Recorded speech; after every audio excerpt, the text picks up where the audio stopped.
Kasama na sa isusumiting requirements ng mga tatakbong kandidato ang kopya ng kanilang birth certificate.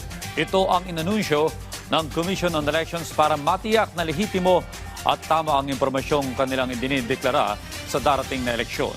Yan ang ulat ni R.R. Tubise.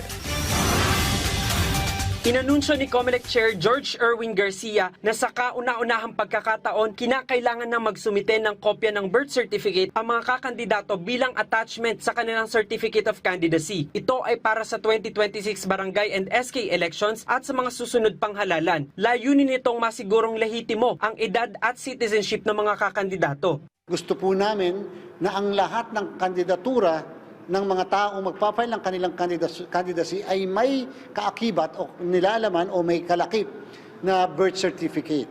Yan po ay para mas makita namin, malaman namin kailan ba talaga ipinanganak ang taong yan para maiwasan yung lagi na lang underage na nagpa-file na napakadaming kaso tuloy na nare-receive ni COMELEC. O kaya naman yung issue ng citizenship. Binigyang din ni Garcia na hindi ito bagong qualification, kundi paraan lamang para mapatunayang lehitimo ang mga detalyeng idineklara ng mga kandidato sa kanilang COC. Hindi po naman pinagbabawal ng batas na magpasubmit kami ng birth certificate.